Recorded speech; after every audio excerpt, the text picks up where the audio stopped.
예, 안녕하십니까. 자, 기술사 강의를 이제 시작하려고 하는데요. 자, 먼저 시작하기 전에 이제 보통 사람들이 기술사 공부는 어떻게 해야 될까 고민을 상당히 많이 하십니다. 그리고 어떠한 방법으로 공부에 접근할 것인가 이런 데에 대해서도 고민을 많이 하시는데요. 자, 강의에 들어가기 전에 몇 가지 당부의 말씀을 드리려고 기술사를 어떻게 준비하고 어떻게 맞아들여야 될 것인가에 대해서 간략하게 말씀드리겠습니다.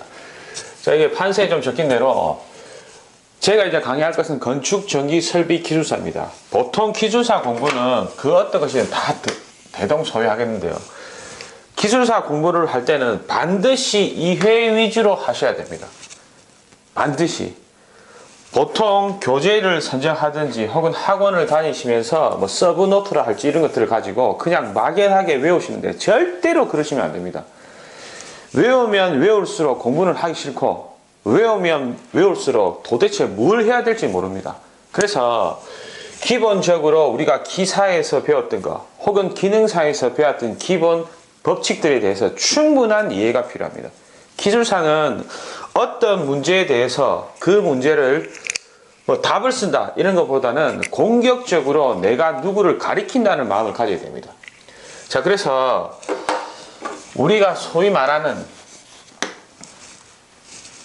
공부라는 거. 자, 솔직히 이런 말씀 드리면 좀 부끄럽기도 하지만 기술사를 공부하는 사람 치고 솔직히 학교 다닐 때 공부 잘하시는 분 별로 없습니다.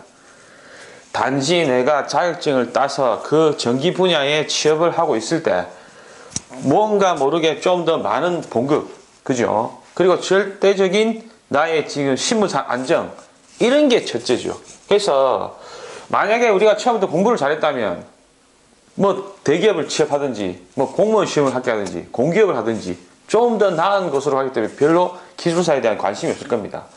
자, 기사를 가지고 만족하지 못하기 때문에 기술사를 공부하는 것이죠. 그래서 보통 공부하는 요령이 안 돼 있다 이거지. 자, 그래서 보통 기술사 시험의 합격률은 무진장 낮습니다. 특히 건축전기는 더 낮거든요. 뭐 한 3% 정도. 자, 프로테이지만 보면 이 뭐 어떻게 걸릴 것인가? 뭐 100명 중에 3명 걸리는데 안 그렇습니다. 자, 우리가 1년에 3회를 친다고 하는 것은 한 번 응시할 때 응시생이 500명이 넘는다는 얘기입니다. 500명 이상이. 근데 실제로 이 500명의 수험생 중에 실제로 진짜 죽기 살기로 공부하시는 분 전국적으로 해봐야 50명도 채 안 됩니다. 50명. 이 50명 중에 필기 많이 걸릴 때는 20명 상이 되도록 합격서가 나올 때도 있고 뭐 작을 때는 뭐 서너 명 나올 때도 있겠죠. 그죠? 그래서 거진 대부분이 학원에 등록만 하든지 아니면 뭐 책만 사놓고 그냥 시험 접수만 할 뿐입니다. 제대로 공부를 안 하니까 합격하지 못할 수밖에 없겠죠. 그죠? 그리고 아까도 말씀드렸지만 공부하는 요령이 전혀 안 돼 있습니다. 한 번도 학교 다닐 때, 야, 니 공부 잘하네. 야, 성적이, 뭐, 그렇게 공부한 것 같지도 않은데 성적이 잘 나오네. 이런 말을 들어본 적이 없습니다.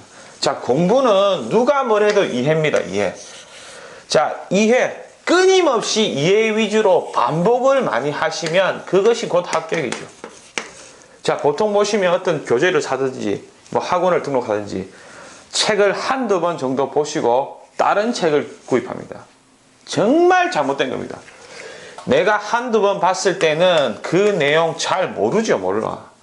반복을 많이 하면 많이 할수록 눈에 들어오지 않은 것들이 끊임없이 들어옵니다. 그래서 기술사는 이해 위주로 끊임없이 반복해야 됩니다. 그리고 교재량은 가급적이면 줄여야 합니다. 왜? 모든 교재 딱 껴놓고 다 똑같으면 다 똑같아.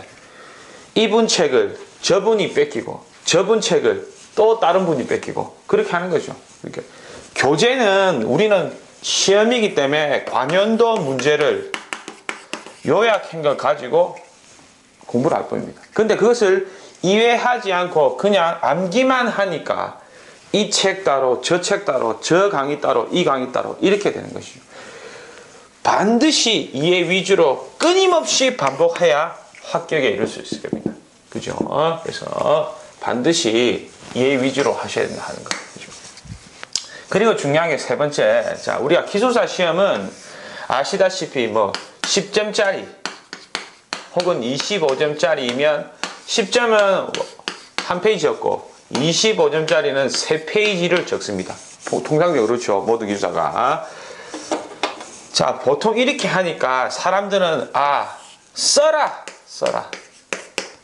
쓰려면 뭘 외워야 될 거 아닌가? 아닙니다. 기술사 시험은 절대 쓰기 시험이 아닌 말하기 시험입니다. 자, 무슨 말이냐 하면 내가 충분히 이해해서 이만큼을 알았다. 안 것을 남에게 이만큼의 설명을 할 수가 있더라. 그러면 나의 지식은 이거밖에 안 되는 겁니다. 아무리 이만큼을 쓸 줄 알아도 설명이 안 되면 지식이 아니죠. 내가 남한테 설명할 수 있는 만큼이 내 지식입니다. 그래서 충분한 이해를 끊임없이 반복해서 어느 정도에 달성하게 되면 남한테 말할 게 많겠죠. 그렇게 답을 쓰면 됩니다. 답을. 자, 답 쓰는 요령도 외워서 쓰는 분들은 그냥 예를 들어서 CT의 과전류 강도에 대해서 써라. 외우면 있죠. 다 적습니다. 10점짜리다.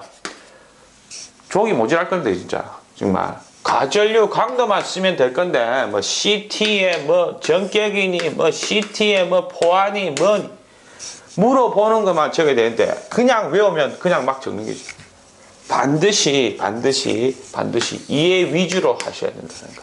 그죠? 그래서 내가 말하기 시험이라 하다. 내가 배운 것을 남에게 전달한다고 할 때는 쉽게 이 사람을 이해하려면 반드시 그림이 나오죠. 그림.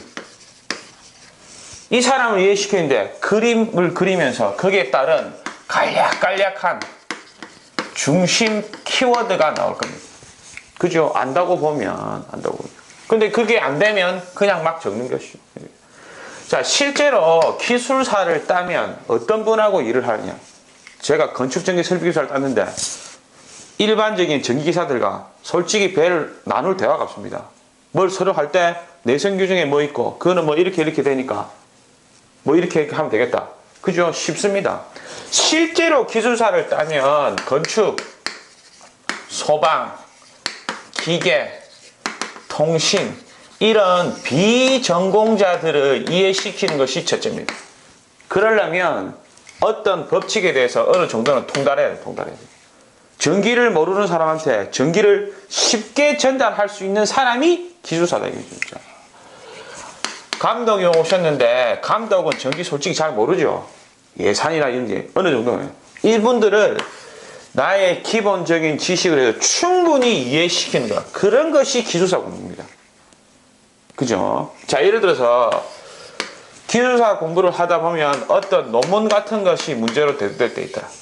그죠? 자, 논문이라는 것은 누가 적었기 때문에 자, 이러한 서론과 본론에 의해서 예를 들어서 A라는 결론이 나왔습니다. 자, 그럼 내가 이 논문이 참 괜찮고 시중에 막 떠들고 좋다 하니까 내가 이것을 보통 공부를 할 때 어떤 분은 요약을 하지요. 요약을 해서 외우기 시작합니다. 뭐 10점짜리 한 페이지 만들고 25점짜리 3페이지 만들어서 그냥 외우지. 자, 이렇게 하면 이분의 결론과 나의 결론은 같을 겁니다. A니까 그냥 외웠으니까 A가 되거든요.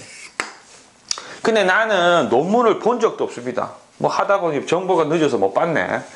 근데 논문을 그 논문에 대한 과제 풀어라 하는 걸 문제를 보니까 나는 이러한 기본 지식으로 이런 것을 이렇게 해석했다. 그러면 논문에는 결론이 A지만 나는 B라는 결론을 낼 수가 있죠. 자, 여기서 중요한 것은 내가 서론과 본론과 설명하는 것이 논리적이면 B도 답이 되는 거죠. 왜? 우리가 하는 지금 기술사라고 하는 것은 절대로 자연과학이 아닙니다. 자연과학은 어떤 법칙에 의해서 정해지는 것이죠. 자, 우리는 기술과학이죠. 기술과학은 자연과학을 비롯해서 여기다 효율이 들어가요. 효율. 그 말은 돈 아니에요. 돈. 경제성. 경제성이 가미되지 않은 설비 무슨 의미가 있겠습니까? 자, 예산은 100만 원밖에 없는데 설계해온다 했더니 무슨 한 1억짜리 해오더라. 온갖 좋은 거 다 넣어서 고조파도 제거하고 정전도 대비하고 돈은 100만 원밖에 없는데 말도 안 되는 얘기입니다. 자, 그래서 그 어떤 것에 대한 충분한 이해가 필요하다. 그죠? 그런 말씀을 꼭 기억하셔야 됩니다. 자, 그리고 4번 항에 자, 기술사, 건축, 전기, 설비 기술사 한간에서는 정말 범위가 넓습니다. 진짜. 건축물 혹은 공장 어떤 건축물에 들어가는 전기전자 붙은 건 다 나옵니다. 다 나와. 근데 이것이 계속 다 끝이 아니죠. 그럼에도 불구하고 반드시 이해해야 될 것, 반드시 알아야 될 문제는 있습니다. 있어. 이 문제를 기본으로 잡아서 이 문제를 충분히 이해하면 또 다른 어떤 문제가 대두되어도 설명할 수 있죠. 설명 가능합니다. 그런 식으로 해야 됩니다. 자, 어떤 분은 기술사 공부를 할 때 서브노트를 만들어서 1000문제, 2000문제 하시는 분이 있습니다. 어떤 분은 300문제만 받고도 합격합니다.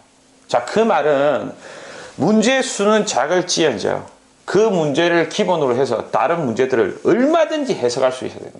그것이 기술사입니다. 그래서 문제는 작게 해도 됩니다. 저가 걸릴 때도 약 300문제로 정리한 걸로 뭐 끝내버렸죠.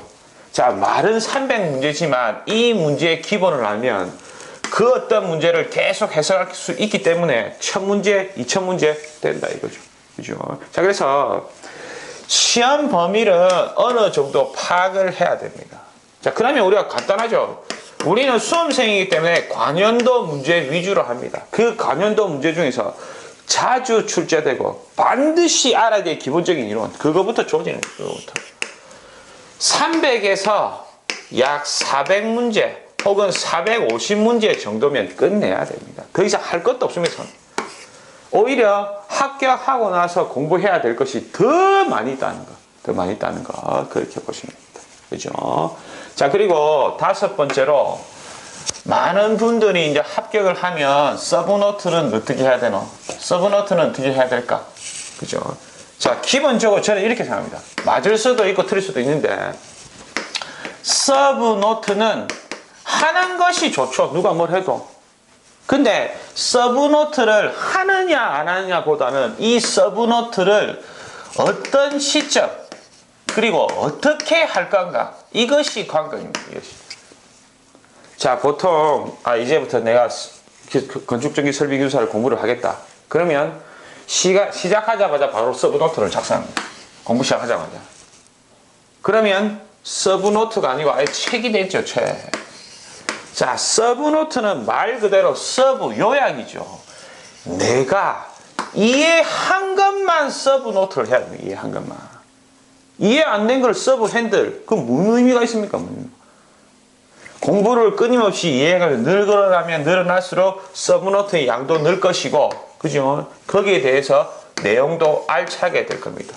그죠? 그래서 저는 이렇게 생각해요. 제가 건축전기 설비 기술사를 합격할 때도 그렇고 소방 기술사 합격할 때도 그랬지만 어떤 시중에 있는 교재를 선정했으면 이 교재를 내가 보면서 남에게 설명할 수 있는 것이 한 60% 내지 65%를 넘더라. 그러면 그때 서브노트를 하는 거. 그때 하는 거. 그때. 처음부터 하는 거 아닙니다. 처음부터. 이제. 자, 설령 예를 들어서 내가 공부할 시간이 부족하더라. 서브노트 안 해도 됩니다. 안 해도 돼. 자, 어떤 분은 소위 말하는 우리 올인이라 그러죠. 하루 종일 독서실에서 앉아서 공부할 수 있더라. 이런 분의 공부 방법과 내가 회사에 출근을 해서 퇴근해서 집에 와서 서너 시간밖에 못한다 공부를. 그러면 그 사람과 나의 공부 방법은 반드시 달라야 됩니다. 서브노트 작성하는데도 시간이 걸립니다. 시간이 걸리. 내가 작성할 시간이 없네요. 그러면 시중 교재 보면서 끊임없이 이해하면 됩니다. 그럼 이렇게 하면 그럼 답을 어떻게 적으려나? 답은 많이 알면 많이 알수록 그냥 적어집니다. 적어지. 아는 게 많으면 뜯을 게 많고 쓸 게 많아집니다. 시간이 남습니다. 저도 건축전기 설비기술사 필기 걸릴 때도 그랬고 소방기술사 걸릴 때도 각 교시당 100분이죠. 제가 합격할 때는 20분 먼저 나왔습니다. 20분 먼저 나왔어요. 각 교시당 100분임에도 불구하고 80분이면 시험이 끝납니다. 매 교시당. 이해 위주로 많이 하면 그만큼 쓸 게 많고 답안은 알차집니다. 알차지. 그죠? 그죠? 이런 점들을 반드시 숙지를 하셔야 됩니다. 반드시. 그죠? 자, 결론적으로 얘기하면 무슨 기술사가 하늘에 뚝 떨어지가 내리는 게 아니고 기본적인 이런 지식들을 끊임없이 이해 반복하는 사람. 그죠? 그죠? 그래서 누구나 할 수 있습니다. 누구나. 제발 좀 몇 프로 합격인가 여기에 목숨 걸지 않았으면 좋겠어요. 그죠? 자, 그리고 한간에 보면 학원을 뭐 3년, 4년, 5년 저는 도대체 이유를 모르겠습니다. 도대체. 아니 사법고시도 요즘 2년이면 걸린다는데 무슨 너무 기술사가 뭐 얼마나 어렵길래 10년 넘게 하시는 분도 계시더라고요. 그 공부 방법이잖아. 공부 방법에 대한 고민을 전혀 하지 않고 그냥 하는 거죠.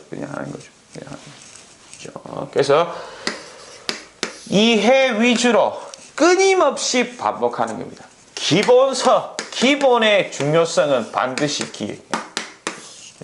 그래서 제가 앞으로 기술사 강의를 하면서 자, 기존의 기능사라든지 다른 강의들은 시간 위주로 끊었는데 기술사는 문제 위주로 올리려고 합니다. 자, 아시다시피 조명에서 동력, 그죠? 그 다음에 배전, PLD 현상, 뭐 수변전 이런 식으로 갈 건데, 자, 하나 말씀드리면 전기는 여기 이제 로드라는 부하가 있고 거기 따른 뭐 배선과 보호장치와 뭐 수변전 그래 한전까지 쫙 있을 거 아니에요. 그죠? 자, 전기를 잘 하려고 하면 부하를 잘 알아야 됩니다. 왜? 우리가 여기 부하에 올바른 전압과 전류, 그죠? 그게 따른 보호장치들을 설치하는 거니까. 자, 부하는 예를 들어 기동 전류가 큰 것이 있고 기동 전류가 작은 것도 있을 거고 반복되는 부하가 있을 거고 연속적으로 계속 운행하는 부하가 있을 겁니다. 이 부하의 특징을 잘 알면 여기 맞춰서 설비를 설치할 것이겠죠. 그죠? 그래서 부하 설비부터 거꾸로 올라갑니다. 거꾸로 올라가. 그래서 앞으로 짧은 시간에 맞춰서 정리해 보도록 하겠습니다. 감사합니다.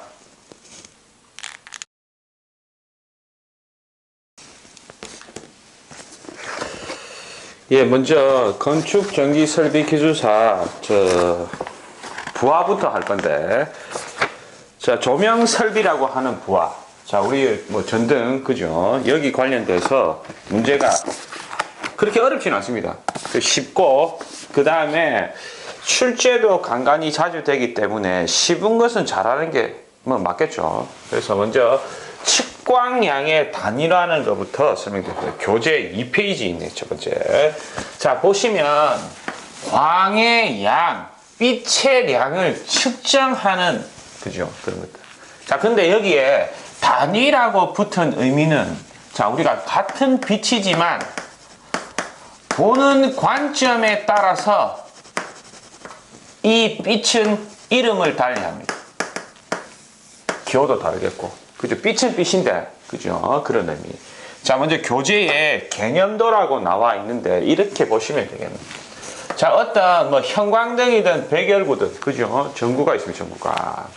그러면 여기에 스위치를 붙일 것이고 전원을 연결할 겁니다. 그죠? 자, 스위치를 넣으면, 자, 백열구는 나중에 배울 온도 복사, 형광등이나 방전등은 루미네센스, 이런 원리에 의해서 빛이 나옵니다. 자, 그런데 우리가 처음에 전원을 연결해서 스위치를 넣으면 빛뿐만 아니라 온갖 에너지가 다 나옵니다. 에너지. 자, 빛, 열, 들리진 않지만 소리도 있을 것이고 음성 있는 것들, 그지? 이런 온갖 에너지가 나오는 것이죠. 자, 이런 에너지는 전부 다 진동, 주파수가 있습니다. 그래서 온갖 파장의 에너지가 나오더라. 자, 이 에너지를 방사속이라고 합니다. 자, 에너지이기 때문에 단위도 와트죠. 와트. 그죠?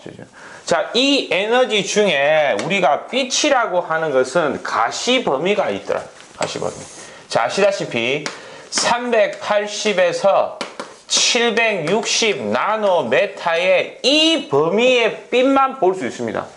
나머지 것들, 이쪽은 자외선 구간이고, 이쪽은 적외선 구간이고, 그죠? 지금 얘기하는 여기 가시 범위 이 부분의 빛만 보는 거죠. 자, 모든 파장의 에너지 중에 이 가시 범위의 방사속, 이것을 이름을 달리해서 광속 F라고 합니다. 모든 파장 중에 우리가 눈으로 볼 수 있는 것은 380에서 760밖에 볼 수가 없으니 이것을 광속이라 하자고 약속을 한 것이죠. 그죠? 그죠? 자, 그리고 여기에 시간이라는 개념을 넣으면 이러한 광속이 어느 정도까지 양이 되느냐. 시간에 넣으면 광양이라고 하는 것. 루멘 아워가 됩니다. 광량. 그죠? 광속의 시간을 곱한 양이지요. 그걸 광양이라고 하더라고요. 그죠? 자, 그리고 빛이 이렇게 오면, 자, 이 빛은 지금 뭐 글러브라든지 외부에 아무것도 없으면 온 사방으로 입체각에 따라서 온 사방으로 빛이 퍼지겠네. 근데 내가 여기에 예를 들어서 어떤 탁자가 있습니다. 그럼 이 탁자에만 오는 광속. 그죠? 이때 여기 탁자에 오는 이 범위, 빛이 이쪽으로는 다른 데도 가는데 여기에만 포함되는 광속. 그죠? 그것을 광도라고 하죠. 광도. 그죠? 이때의 각도는 오메가인 입체각을 이용합니다. 자, 강도는 전 광속의 중에 입체각 안에만 있는 것을 광도라 한다. 여기 가는 것은 이 면에 봤을 때는 광도라고 하지 않고 다른 데 가는 거 말고 여기에 입체각에 포함되어 있는 이 빛, 이 광속, 이것을 광도라 하자. 그죠? 그래, 단위는 칸델라를 쓰죠. 칸델라. 그죠? 자, 그리고 방사속을 거쳐서 가시범위 광속을 거쳐서 입체각을 거쳐서 이 면, 내가 작업하려고 하는 이 탁자, 뭐 원형이든 사각형이든 그 탁자에 비치는 이 빛을 조도라고 합니다. 조도. 그러면 광속, 이때의 광속은 방사속의 가시범위, 그 광속의 입체각만 여기 오겠죠. 그죠? 그리고 이 면적이 돼. 자, 이 면적을 피조 면적이라 합니다. 작은 면적. 이 면에 들어가 있는 광속의 양을 조도라고 하죠. 조도. 그죠? 루멘 퍼 메타 제곱인데 줄여서 럭스라고 하자 한 것입니다. 그죠? 작은 면의 조도. 자, 그리고 자, 사람이 여기 눈이 있다고 보십시오. 자, 우리가 어떤 것을 본다라고 하는 말은 여기에 빛이 탁자에 받쳐서 반사되는 빛이 내 눈에 들어오는 거죠. 그죠? 혹은 내가 강원을 보면 이렇게 바로 빛이 올 겁니다. 자, 그래서 어떤 빛이 사람의 눈에 들어와서 그것을 인지한다고 하는 것은 반사율, 투가율, 반사율, 흡수율, 이런 관계를 거쳐서 내 눈에 들어오는 거죠. 자, 그러면 여기에 빛이 받쳐서 반사돼서 내한테 온다. 이것은 발산이라는 얘기를 할 수 있겠네. 그죠? 그래서 이것을 I라 쓰고 광속인데 여기에 또 다른 발산 면적이 들어갑니다. 발산 면적. 그죠? 그래서 광속 발산도라고 하는 것도 루멘 퍼 메타 제곱입니다. 근데 이때의 S는 조도의 S와 다르죠. 이때의 S를 발산 면적이라고 합니다. 자, 이때 이 전구를 봐서 발산 면적을 본다면 입체적인 구가 되겠죠, 구가. 자, 이 면으로 보면 원으로 보일 겁니다. 그죠? 그래서 광속 발산도는 이것을 강원으로 볼 수도 있을 거고, 혹은 여기서 반사된다면 이것을 광원으로 볼 수도 있겠네. 그죠? 그래서 발산 면적으로 본다고 하는 것. 자, 그리고 이 빛을 바로 보든 아니면 반사돼서 보든, 그죠? 사람의 눈은 눈부심을 일으킵니다. 눈부심. 이 정도를 휘도라고 그러죠. 휘도. B는 광도에 대한 면적 이렇게.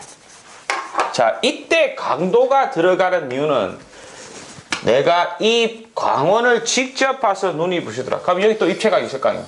그죠? 여기에 받쳐서 눈이 부시더라. 그럼 이것이 광원이 되고 또 입체각이 있을 겁니다. 그죠? 그래서 휘도는 광도, 입체각을 포함된 그 광속으로 표시하는 거죠. 그죠? 그래서 이분은 니트라는 기호를 쓰기도 하고 스틸브라는 기호를 쓰기도 합니다. 이때 니트일 때는 단위 면적이 메다 제곱, 스틸브일 때는 센티메타 제곱을 썼을 때 두 가지 단위가 되는 거죠. 그죠? 자, 그래서 전체적으로 빛이라고 하는 것은 동일하지만 보는 관점을 어떤 관점에서 보느냐에 따라 용어가 다 다르다는 거. 그래서 측광량의 개념을 적으라든지 이런 문제에 많이 언급됩니다. 자, 그리고 조명을 하기 위해서는 반드시 여기에 대한 인지가 필요하겠네요. 그죠? 충분히 이 개념도를 이해하셔야 됩니다. 보는 관점에 따라서 달리 표현한다는 거. 그죠? 자, 이런 관점을 이해하셨다고 보고 2번 측광량 용어 이제 하나하나 상세히 설명해 보겠습니다. 자, 첫 번째로 금방 조금 전에 말씀드린 방사속, 복사속이라고도 합니다. 자, 읽어보면, 자, 1번에 물질에서 방출되는 에너지를 말하는 에너지. 그죠? 자, 예를 들어서 밑에 그림도 있지만, 자, 어떤 물질에 열을 가합니다. 자, 그러면 안에 있는 전자라든지 여기전리라는 것을 거쳐서 여기서 에너지가 나오겠네. 열이든 빛이든 소리든, 그죠? 압력이든 이런 것들은 각각 여러 가지 파장으로 나옵니다. 자, 이렇게 무수히 많은 파장, 그것들을 에너지라고 그러죠. 자, 그래서 읽어보면 무수히 많은 파장의 에너지, 자외선, 가시광선, 적외선, X선들을 방출하겠다. 자, 그림의 밑에 자, 이것을 분광, 분포, 특성, 곡선이라고 얘기합니다. 자, 무수히 많은 파장으로 찢어진다고 그랬죠. 이 각각의 파장은 전부 다 에너지를 가지고 있습니다. 그죠? 그것을 어떤 파장일 때의 그 에너지. 자, 여기는 파장, 나노메타가 되고, 여기는 방사속, 와트가 됩니다. 와트. 어떤 파장일 때의 에너지. 자, 그것을 선으로 이은 거. 이것을 분광, 분포, 특성, 곡선이라 하더라.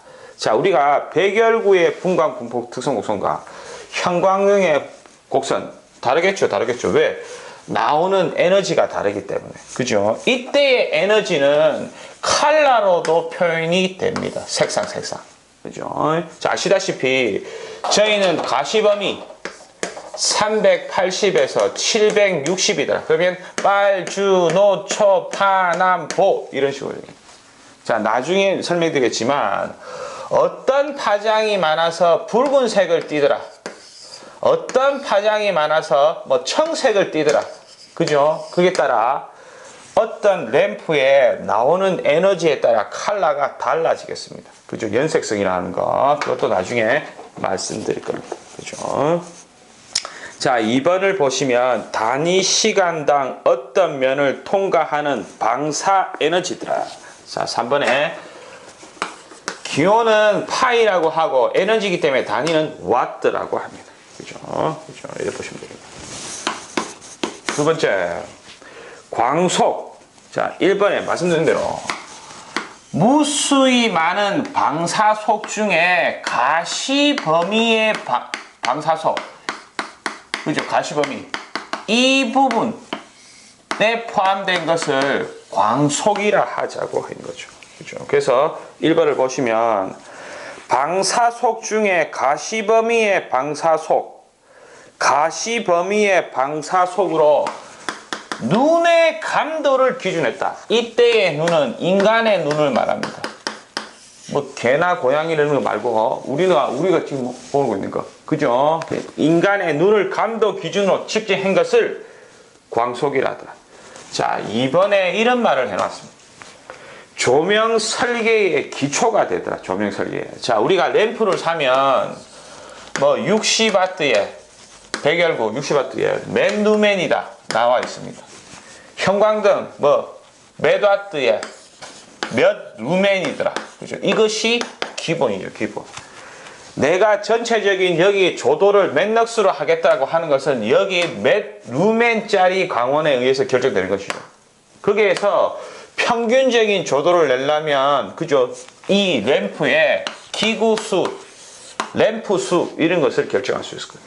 그죠? 그래서 조명 설계의 기초라고 하는 거. 기호는 F로 쓰고 단위는 루멘이라고 읽죠. 그죠? 그죠? 기억하셔야 될 거. 자, 그 다음에 3번은 광량. 자, 어떤 루멘이 시간 어느 정도까지가 적산되느냐. 그것을 광량이라고 그러죠. 그죠?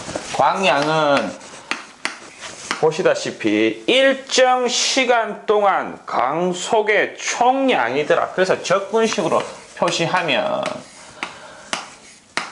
0시간에서 T시간까지 F라는 광속이 계속 유지되더라. 그래서 루멘 아워라는 식으로 정의될 겁니다. 그죠? 그죠? 자, 이번처럼 단위는, 기호는 Q이고, 단위는 루멘 아워. 그죠? 자, 4번. 광도라고 하는 거. 자, 1번에 말씀드린 대로 어느 입체각에 포함된 광속입니다. 자, 다시 한번 말씀드리면 이런 총 에너지 방사 속에서 가시범위를 취한 것이 광속, 그죠? 여기에 해당하는 입체각에 포함된 그 광속 전체 여기 광속은 제외하고 이 부분에만 포함되어 있는 광속을 광도라 하자고 한 것이죠. 그죠? 그래서 단위 입체각이라는 것이 들어가는데, 자, 적혀있는 대로 I는 광속 중에 포함된 입체각이죠. 그죠? 이 입체각이 수학적으로는 2파이에 1 마이너스 코사인 세타가 된다는 거. 그죠? 자, 이때 그림에서 보시다시피 이 각이 평면각 됩니다. 자, 어떤 이 면에 원뿔의 형태로 오더라. 이 각도가 오메가죠, 오메가. 평면각이라고 하는 것은 중심에 수직선을 그어서 평면적으로 봤을 때 이 각을 평면각 세타라고 합니다. 그죠? 그죠? 자, 그리고 자, 보시다시피 옆에 하나 적어야 될 것이, 그러면 광속이라고 하는 것은 입체각에다가 강도를 곱한 것이 되겠네. 오메가 I. 그죠? 오메가 I. 그죠? 그죠? 자, 이때 온 사방으로 다 되는 입체각, 이 전체 입체각이 될 거네. 그죠? 그죠? 그렇게 보시면 되겠습니다. 자, 밑에 오메가를 설명드릴 책에 면적을 각으로 표시했다. 그 말은 이 면적을 빛이 비춰지는 면적을 각으로 표시한 것을 입체각이라고 하더라. 자, 보시다시피 반경 반경이 R인 9를 말합니다. 9.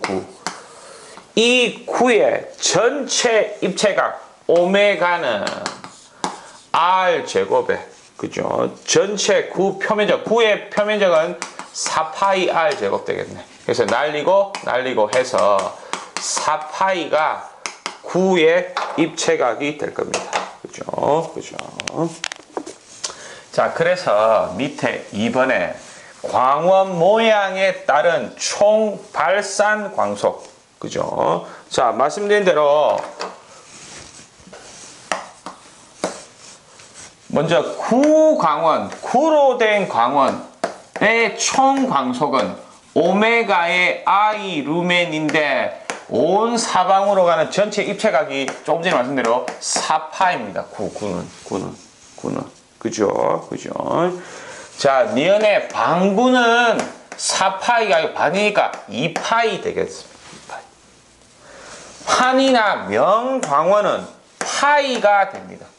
온 사방으로 가는. 원통은 파이 제곱의 입체각이 되겠죠.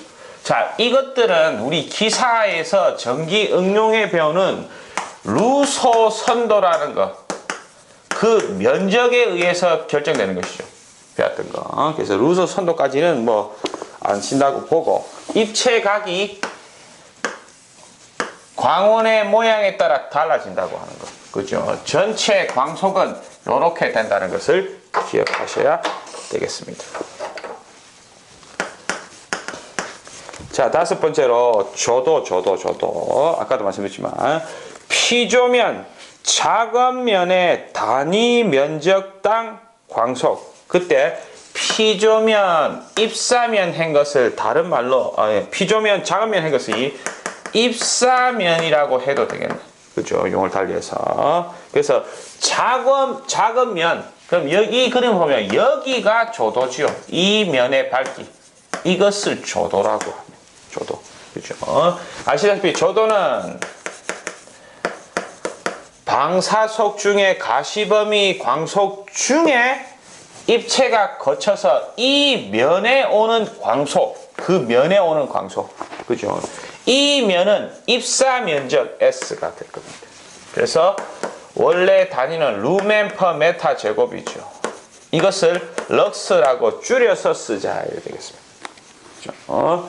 자, 적힌 대로 S 피조면 면적, 빛이 비추어진 면적, 작은 면적 혹은 입사 면적 해도 되겠네. 그렇죠? 이렇게 보시면 되겠습니다. 자, 2번 중요한 말입니다. 자, 우리가 조명을 설계할 때 광속이라 하는 거 FF, 이분은 내가 어떤 광원 백열구를 할 것인지, 뭐 나트륨 등을 할 것인지, HID 등으로 각종 HID 중 뭐 그런 것들을 할 것인지 광원을 선정하는 것의 기본이고, 조도는 기구 혹은 램프를 몇 개로 할 것인가. 그죠? 거기에 아시다시피 KSA 3011에 준해서 결정할 겁니다. 그죠? 어떤 내용의 작은 면에 평균 요구 조도가 얼마더라. 거기에 광속과 엮어서 몇 등이 필요하더라를 구하는 거. 그렇게 보시면 되겠네요. 자, 그리고 3번에 조도 관련해서 나오는 법칙 두 가지가 있습니다. 자, 기역과 니은의 거리 역제곱의 법칙, 니은의 입사각 여현의 법칙, 이 두 개가 단독 문제가 됩니다. 거기 공식이 나와 있는 데 있죠. 그 공식을 유도하고 설명해라고 단독으로 10점 나옵니다. 기억하셔야 됩니다. 그죠? 자, 뒤에 문제 나올 건데, 거리 역제곱의 법칙은 거리의 제곱에 반비례하더라, 조도가. 그래서 역제곱이라는 거. 자, 입사각 여현의 법칙이라고 하는 거. 여현이 코사인을 말하는 거죠. 그죠? 뒤에 할 건데, 이렇게 공식이 되어지더라. 일단. 그리고 아시다시피 기호는 E라 쓰고 단위는 럭스 혹은 루멘 퍼 메타 제곱. 근데 이 면적의 단위 면적이 다르죠? 다르죠? 입사 면적이라고 하는 거. 그죠?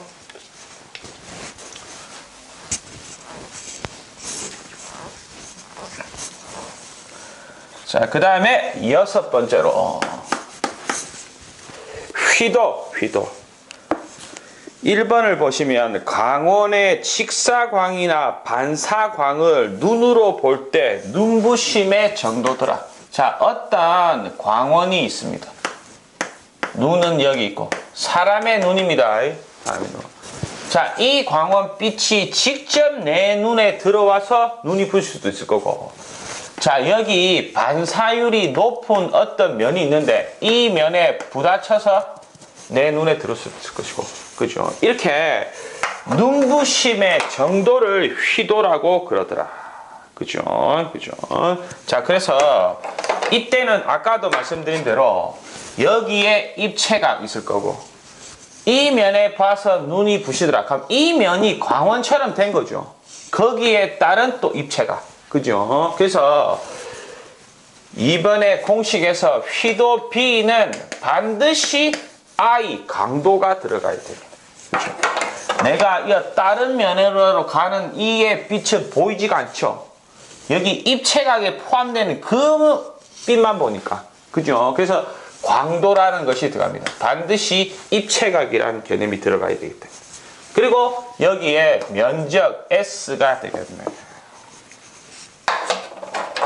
자, 이때의 면적 S는 투영 면적 혹은 겉보기 면적이라고 되어 있는 거. 자, 무슨 말이냐면, 자, 이것이 구의 형태를 띠더라. 그러면 내가 이걸 봤을 때 구로 보이는 게 아니고 원으로 보이죠. 원. 이 램프가 형광등이다. 막대형. 그러면 직사각형으로 보입니다. 이런 면적을 겉보기 면적, 투영 면적이라고 하는 거예요. 그죠? 자, 그래서 단위는 강도가 칸델라이고 면적이니까 메타 제곱입니다. 조도의 그 면적 개념, 휘도의 면적 개념, 광속 발산도의 면적 개념은 다 다릅니다. 다릅니다. 자, 칸델라 퍼 메타 제곱을 우리는 니트라는 기호로 줄여서 씁니다. 혹은 메타 제곱 대신에 센티메타 제곱 들어가 있죠. 이 기호를 스틸브라고 합니다. 그죠? 이게 따라. 그죠? 자, 그래서 3번처럼 기호는 B를 쓰고 니트를 쓰시든 또는 스틸브를 쓰시든. 그죠? 그래서 칸델라 퍼 면적이 들어가는 거. 메타 제곱이나 또는 센티메타 제곱이 들어가다.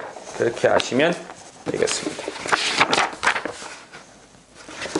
자, 그 다음에 다음 페이지에 7번 광속 발산도. 자, 아까도 개념도에서 설명을 다 드렸지만 광원의 빛은, 여기 광원의 빛은 바로 오더라도 여기 공기 중에, 그죠? 투과되고 반사되고 흡수되는 것이 있을 겁니다. 내 눈에 올지라도. 혹은 벽을 맞고 내 눈에 들어오더라. 여기도 투과, 반사, 흡수 이런 것들이 고려돼야 되겠죠. 그죠? 그래서 빛이 어디를 통해서 발산하더라. 그죠? 발산하더라. 이런 것들을 광속 발산도라고 하겠더라. 그래서 1번에 읽어보시면 광원의 빛이 반사, 흡수, 투과되어서 눈에 들어오는 광속, 그것을 광속 발산도라고 합니다. 자, 2번을 보시면 단위 면적당 발산 광속, 발산 광속 R이라 쓰고 이것도 광속이죠, 광속. 이때 발산 면적입니다, 발산 면적.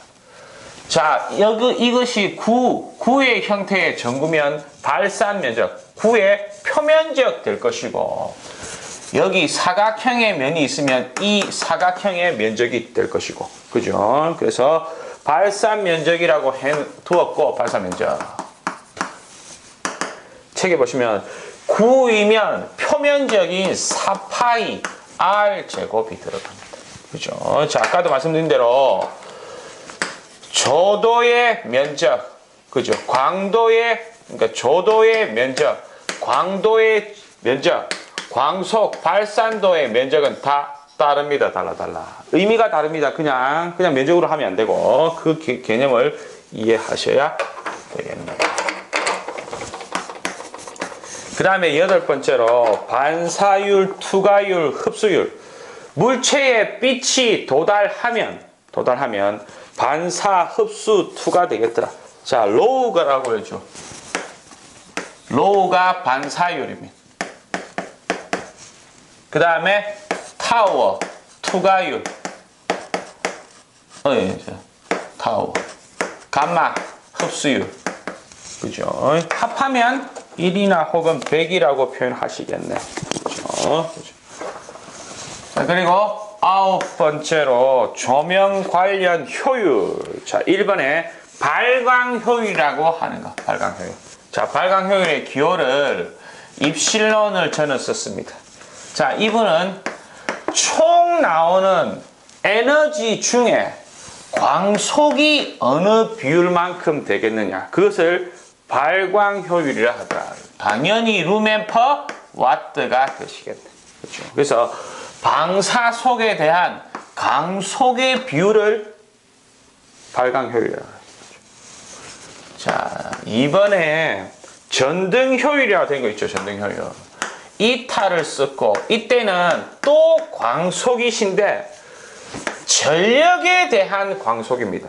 자, 아까도 말씀드렸지만 어떤 램프에 빛을 만들기 위해서는 전원이 있을 거죠. 그죠? 그럼 이 전압 강화등, 그죠? 손실, 이런 전력이 있을 거 아닙니까? 자, 이것도 단위는 똑같죠. 전력의 단위인 와트에 대한 광속. 이것을 전등 효율. 그죠? 세 번째로 기구 효율. 글로브 모양에 따른 조명 기구 효율. 자, 아시다시피 램프를 설치하고 외부에 글로브를 설치했다. 빛이 오면 여기 흡수될 게 있을 겁니다. 내부에서 반사되는 것이 있죠. 투과된 빛만 어떤 작은 면에 오겠네. 그죠? 이때 반사율, 투과율, 흡수율을 이 기구, 글로브 형태에 따라 나타낸 것. 그것을 기구 효율이라 하더라. 그래서 기억에 글로브 모양에 따른 조명기구 효율. 그래서 구형과 반구형의 예를 제시해 놨습니다. 그죠? 그렇게 보시면 되겠습니다.